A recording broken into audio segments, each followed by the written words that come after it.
Oh yeah, there's oil in there. You can jump in there and take it over just so you can fucking check the gauges and all that. For sure.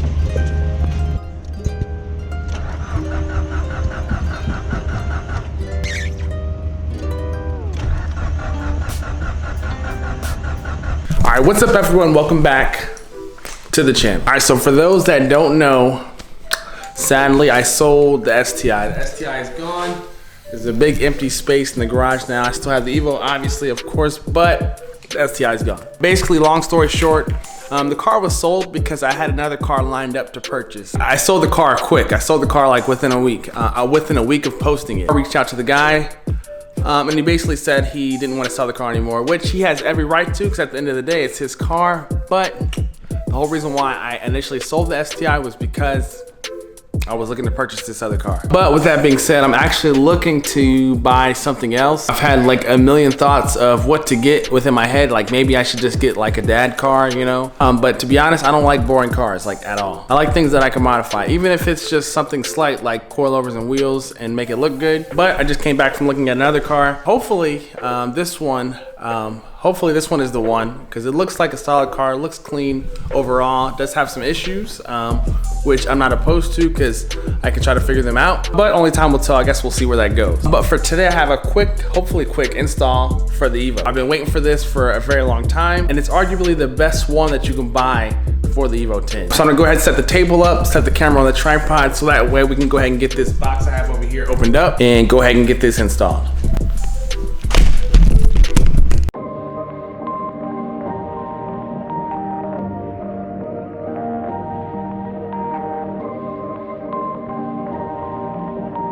Perfect.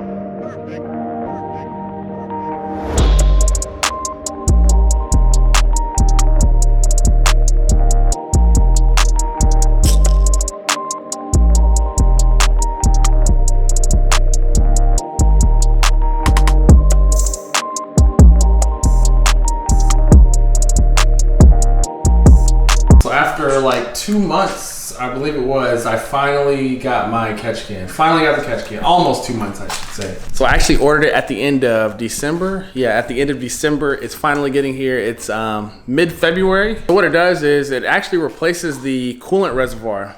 So it doubles as a catch can and a coolant reservoir, which is pretty nice. It cleans up the engine bay a bit, and the install should be pretty straightforward. So, oh yeah, really quick, I forgot to mention that it comes with all the necessary fittings and hoses as well.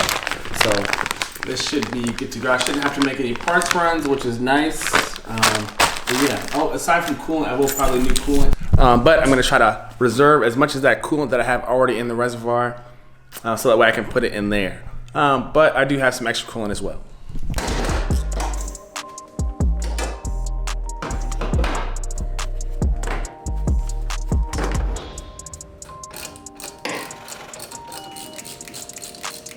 I did go ahead and remove the upper intercooler piping because it was going to be in the way of this fitting right here. This does have to come out along with the PCV valve because the lines for the catch can are actually going to thread into those two ports, holes, whatever you want to call them. So we're going to go ahead and remove those really quick and install those fittings so that way we can go ahead and run the lines.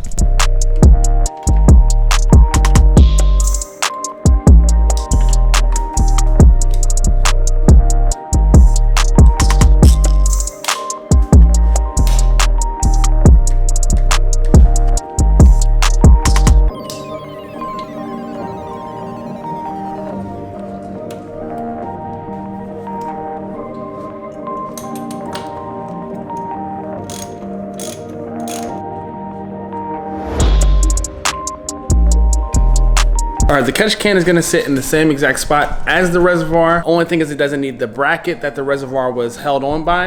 It's held on by just one screw, so that'll take like 2 seconds. So let's go ahead and knock that out, and we should be able to place the catch can there in its place.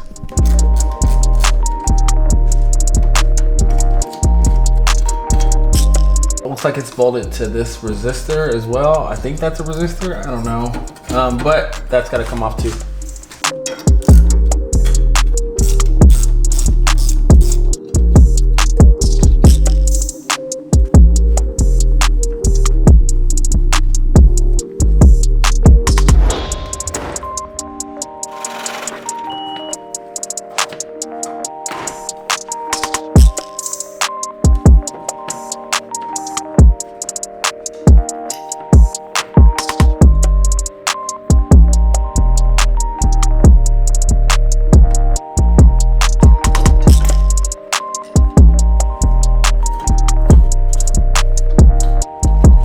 right, so the catch can slash reservoir is in, and it looks nice, but the power steering reservoir has to go. I gotta do something about that in the near future. It doesn't blend, it doesn't match. It looks off. It looks, I don't know, it's almost like an eyesore, so I need to replace that as well. All right, so moving on, next I'm gonna go ahead and put the fitting that belongs here in, and as well as the one that's on this side of the valve cover as well.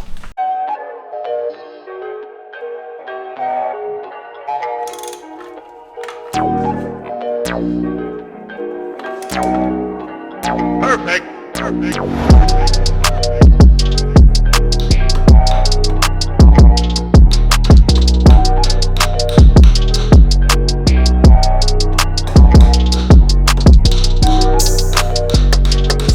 right, so I have the fittings in place. This one is a 23 millimeter. This one actually just had to be hammered in. I also went ahead and capped off the ports that were no longer in use. So this one here on the intake manifold and this one here on the intake. But also with the catch can, they provided a new hose that runs from the filler neck of the radiator over to the bottom of the catch can itself. It does sit kind of close to the serpentine belt, which has me a little uncomfortable. I may have to adjust that, I don't know. But all that's left is putting coolant in the reservoir, putting the breather on, running the lines, and putting the upper intercooler piping back on, and I think we're all done.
Again, arguably the best catch can you can buy for the EVO 10. I say arguably because there's a couple companies that make some similar to that. It is a little bit on the pricey side, but again, the design is nice, the quality is nice. 10 out of 10 would recommend as long as you got the time to wait, because like I said, it did take a little bit to get here, but in the end was worth it. I'm not 100% sure if people actually make a replacement reservoir for these. I guess I have to check, but if you know some, let me know in the comments, because I do want to replace that. Replace it, paint it, I don't know, but it's gotta go. And now catch can is 100% necessary if you're running high amounts of boost, which I am and I'm not. I still haven't fixed that issue. If you've been following the channel, I've had an issue with the car running lean. I still haven't fixed that issue. What I plan to do next is go ahead and remove the injectors and have them flow tested, have them cleaned. When I do that, when I take the car apart and reassemble it, I will be putting in a new fuel rail, which I ordered that should be here next week, along with the fuel pressure regulator, as well as a inline fuel filter. So when I initially did the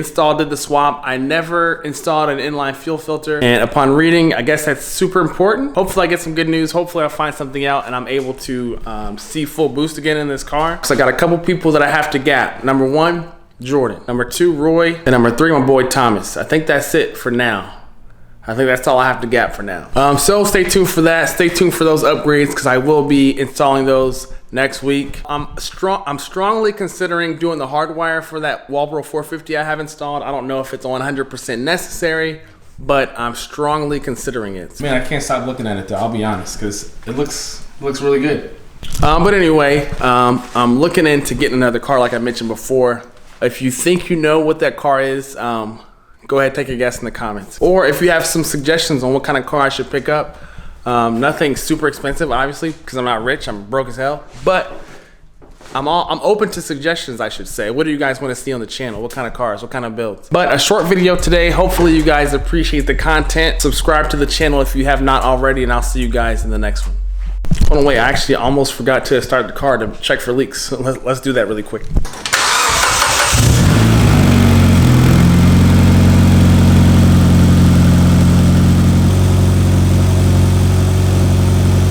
No leaks.